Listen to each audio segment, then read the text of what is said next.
ஜெயராஜ் பென்னிக்ஸ் தரப்பு வழக்கறிஞர் ஜபசன் அவர்கள் நம்மோடு அவர்களும் பேசலாம். சார் வணக்கம். இந்த நீதிபதி முத்துக்குமரன் அவர்கள் என்ன மாதிரியான தண்டனை விவரங்களை அறிவிச்சிருக்காரு சார்?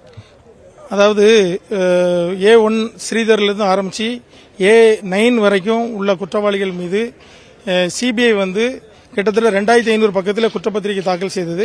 அதில் இந்த வழக்கை ட்ரையல் நடத்தி இவர்கள் மீது 342, 201, 195 IPC, 211 IPC, 34 and 302, 218, 132, 130, 114 இந்த பிரிவின்கள் உள்ள காரியங்கள் இவர்கள் நிரூபிக்கப்பட்டுள்ளார்கள். இவர்கள் குற்றவாளிகள் என்று இந்த செக்ஷன் படி இவங்க குற்றவாளிகள் என்று நிரூபிக்கப்பட்டுள்ளார்கள். இதற்கு 302 and 34க்கு இவர்களுக்கு உச்சபட்ச தண்டனையான தூக்கு தண்டனையை இந்த நீதிமன்றம் வழங்கியுள்ளது. ஒவ்வொரு டெத்துக்கும் ஒரு தூக்கு, பெனிக்ஸுக்கு ஒரு தூக்கு, ஜெயராஜுக்கு ஒரு தூக்கு.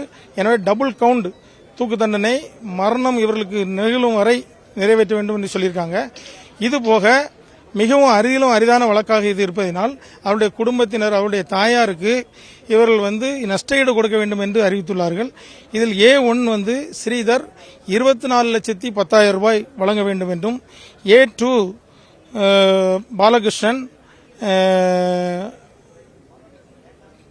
16,50,000 வழங்க வேண்டும் என்றும், A3 8,60,000 வழங்க வேண்டும் என்றும், A4 5,60,000, A5 10 லட்சம், A6 5,50,000, A7 3,20,000, A8 14,40,000, A9 10,54,000. இது அவங்க அம்மாவுக்கு கொடுக்கணும். அப்படி கொடுக்காத பட்சத்தில் ரெவன்யூ ஆக்ட் படி அவருடைய சொத்துக்கள் பறிமுதல் செய்யப்பட்டு அவர்களுக்கு அந்த பணம் வழங்கப்படும் என்று சொல்லியிருக்காங்க.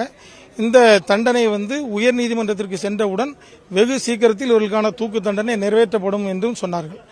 ஏன்னா இந்த நீதிபதிகள் நிறைய முன் தீர்ப்புகளை கோடிட்டு காட்டினார்கள்.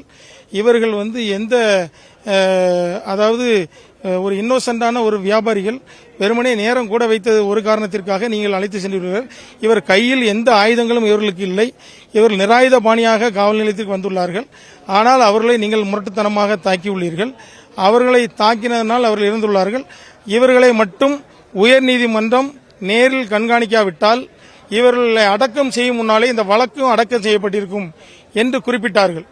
இதுபோன்ற காவல் நிலைய டார்ச்சர்கள், காவல் நிலைய லாக்அப் டெத்துகள் தொடர்ந்து நடக்கக்கூடாது. அதுவும் நீங்கள் நல்ல மனநிலையில் இருந்துள்ளீர்கள். நல்ல மனநிலையில் இருந்து கொண்டு நல்ல படித்தவர்கள் நீங்கள் வேண்டுமென்றே திட்டமிட்டு தான் இதை செய்துள்ளீர்கள். எனவே உங்களை ஒரு ஆயுள் தண்டனை கொடுத்து உங்களை தப்பிக்க விட முடியாது.